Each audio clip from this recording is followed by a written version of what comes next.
Well, hey guys, welcome to the video, Waynos Fotos cameras. Here we talk about cameras, lighting, sound. We talk about all those sorts of things that we need to do to create a YouTube video or to take photos at, say, an event or a wedding event, and also recording sound, because sound is a very important part of making a video, because if people can't hear or it's not clear or there's a lot of background noise, then people are going to click off no matter how good your picture is. So we're going to be talking about all those sorts of things. But today I want to talk about the EOS R3, the Canon camera.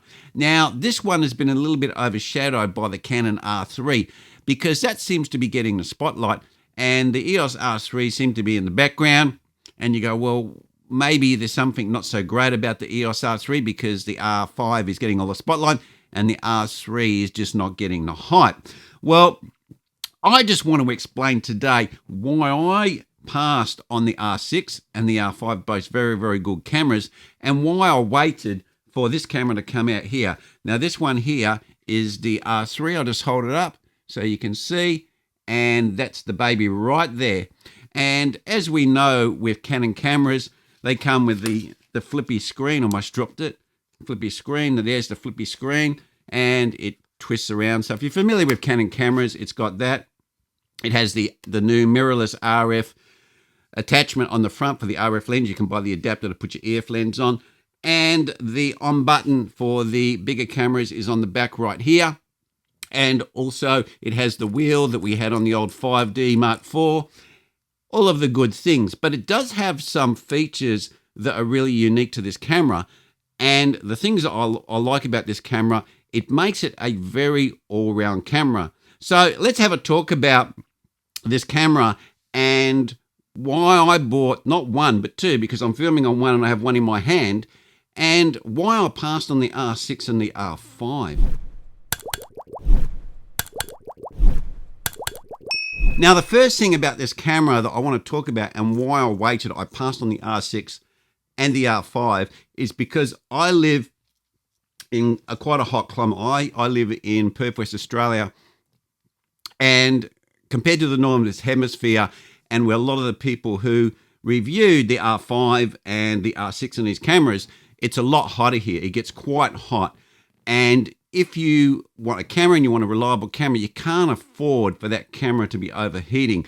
Now, I know that they've had some software updates, and people are saying they've fixed or relatively fixed the R5. Now, that depends on what climate you're working in. In Australia here, I didn't want to have the problem of overheating. I've got the R3, and I generally like to shoot in higher frame rates because I'm shooting 50 frames per second. I like that as my base rate. So I quite often go to the very high frame rates, and I've never had a problem with this camera overheating. And we live in quite a hot climate here. So that's what I want. I just want a camera that I can pick up and I can switch it on and turn on whatever features I want, and it's going to film. It's not going to stop. I don't want to have any issues with it, because that is just a negative. It doesn't go good. If you're working with clients, then they go, oh, what's the problem? Oh, I've got to wait for the camera to cool down, blah, blah, blah. Or we've got to use a different camera. We can't have the same whatever features. So I wanted a camera that was basically, you could pick it up, you could use it, it was reliable. So my main purpose for waiting for this camera to come out, because I passed on the R6 and the R5, was because of overheating. And that was a big issue in the initial days. And I wanted a camera that didn't overheat. So that was my number one reason for waiting and buying the R3. Now, obviously I bought one, and then why did I buy two? Because I found the camera exceptionally good. And the first thing that I would like to say, and I know this kind of sounds like not really a real feature, but is the way this camera feels in your hand. Now, I like to use these little holders here. I don't like straps. So what I like about this camera is when you pick it up and you put it in your hand and you hold it, it almost feels just like you've got a glove on. It really feels comfortable in the hand. Now, I don't know if I've typically got big hands, but I find with the smaller bodies like the EOS R, which was a camera I've still got and use, I find that my hands don't fall on the buttons. I have to look for the buttons. It doesn't feel comfortable to hold. It feels like the camera is like a tiny dinky die camera, And I don't like that feel. So when you're picking up the camera and you want to find the back button focus, you want to find something, you sort of got to search for the buttons. And I don't like that in a camera. I like a camera to be ergonomically nice to hold. And when you put your fingers, like if I just hold my finger here, you can see it's just falls straight on the back button focus. It's just right there. Now, talking about the back button focus, this specific camera has a feature that no other camera has, no other Canon camera has, and they call it the smart controller. It's like a little thing here, which is, it replaces the back button focus.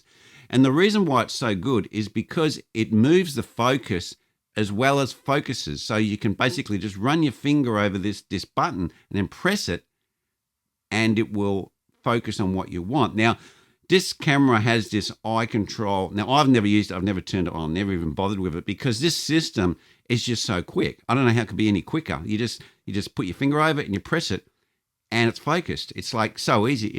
It's like fantastic system, absolutely fantastic. So that's one thing I really like about this camera.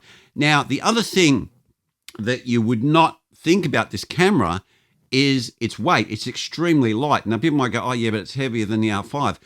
It is, but if you put the extension on with the extra batteries into the R5 and bolt it on, the whole R5 body then becomes heavier than the R3. So if you like to have a camera that has the extra battery pack on the bottom, so you get this extension down the bottom here, this part here. If you like a camera to have this on, so you're getting more battery, you're getting more shooting time, and also you get that feature so you can hold it this way or this way. So you can hold it like this, or you can hold it like this. I've got that. So you can hold it like this, or you can hold it like this. If you like those sorts of features and you're going to fork out for that the extra extension on the bottom, you're better off buying the R3, because the total weight of the camera is actually lighter than the R5 with the extension. And not only is it lighter, but when I priced it up, because I was looking at the R5 as well, the price of the R3 is less than the R5 with the extension. Well, here in Australia, anyway, it is. So the actual camera, you could argue, if you're going to buy the extension, the R3 works out cheaper. Now, they're the two main things that I really like about this camera. And if we're going to look at this camera, you know, people say that there's more pixel density in the R5 and there's less, because the R5 has 50, I think, 45, and the R3 has 24. Now, yes, that can be an added bonus for the R5, especially if you're wanting detail, or you're cropping a lot, or you're doing bird photography, or you're doing landscape photography. That could be an advantage. But if you want a camera that does everything general use, this R3 is just a workhorse. You've just got that little flick button on the back here, the little flick button that we've seen on the other cameras. You flick it, it's on still. You flick it, it's on video. You can have all your systems basically pre-saved in one to the other. You click it and you can just start taking photos. You can click it, you can just start taking videos.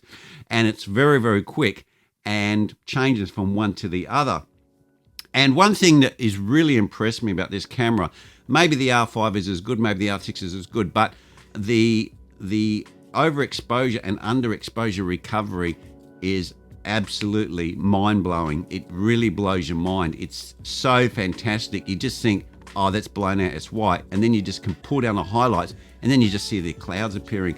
It's insane. And it's the same with the dark performance, bringing up the blacks. It's just, it's just things come from nowhere.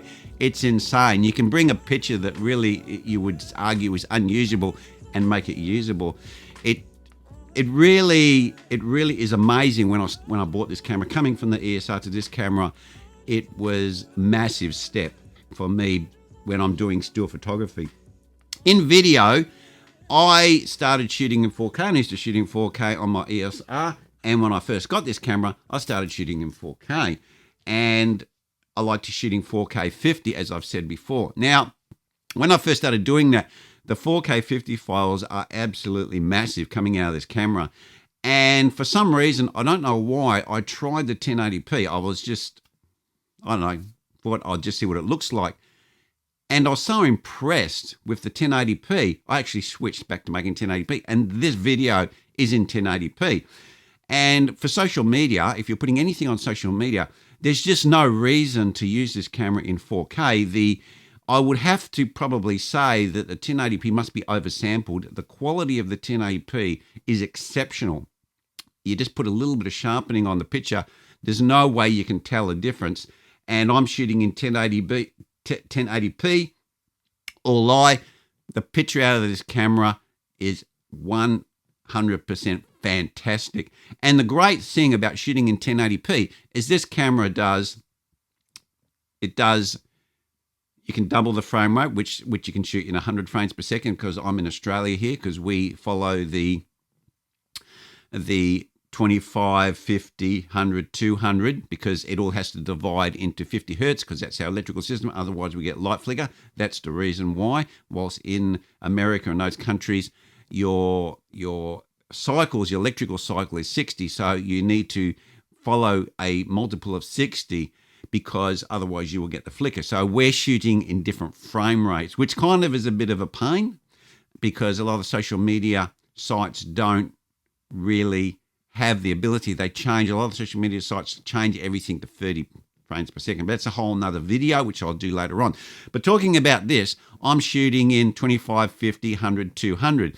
Now in 1080p, this camera goes up to 200, or if you're in Northern Hemisphere, like America, 240. And the picture at 240 frames per second is really decent. It's really good quality. It's not like something you go, yeah, well, you've got it, but I probably wouldn't want to use it. So the quality coming out of this camera at all of the frame rates is exceptional. It's just a very rounded camera. It has a fantastic battery life because we're using the bigger batteries. It feels really great in the hand, and it just does everything really, really well. The autofocus is excellent, as good as the R5, if not better. Some people have argued it's better. I haven't got the R5, so I can't compare. All I know is, coming from my ESR to this R3, massive jump, massive. The camera is just fantastic. And I actually don't understand why there's not a lot more people talking about the R3, because it really is a workhorse camera. It's a camera that can do everything. If you're kind of a person who's like a YouTuber, or you're probably a wedding photographer, videographer, and you need a camera that really can jump around and do whatever you throw at it, and it's not going to run out of batteries. It's not, when the battery gets low, with some of the features going to stop. It's not going to you have to have a bunch of batteries to put in it. This camera here, the battery just lasts and lasts and lasts and lasts. So it's a really great camera that you can really rely on. It's not like as if it's temperamental in some way. It's got some thing that is going to be annoying. It has nothing to be annoying. Yes, you may say there's other cameras on the market that are better in certain aspects, but all rounded, I think this is a very good camera. The only thing that I found with this R3 that I would say is a negative to me, or to a person who's not using high-level editors, is the fact that the color coming straight out the camera is not that pleasing. Well, not that pleasing to me. When I had the EOS R and the color science out of the EOS R, I prefer a lot better than the color science out of the R3. You do need to fiddle with the color a little bit, and especially when you're coming from log, this is video I'm talking about. In video, you do need to try and get some magentas out of it. The face looks really red, and I've noticed a lot of the newer cameras are going that way. They're putting more reds, and you see a lot of people on YouTube and the faces are really red. They don't look natural. I do like a golden color, but I don't like the faces red. So that's the only negative I would say from the R3. But if you're willing to just tweak the colors, there's really nothing that I've found about this camera that you really can like put a cross on. It just ticks every single box. So if I was recommending this camera, of course, I'm going to give it a thumbs up, because not only did I buy one, I bought two, and I bought the second one after using the one camera and going, man, I really love this camera. I'm going to get another one. Okay, guys, well, that's where I'm going to leave it. Leave your comments down below. Have you got an R5 or an R6? Or have you got an R3? Or why did you buy that camera? What do you think of that camera? Has it got any pros and cons? So people who come and watch these videos, they can go down and read the comments, and then we can build the community and we can share information. So that would be really appreciated if you get down there, and also give us a like whilst you're down there in the comments. That'd be super appreciated. And of course, because I'm a new channel, please subscribe so we can get the numbers up, so we can spread our wings and we can get more of this content out to people. Okay, guys, that's where I'm going to leave it, and I'll see you next video.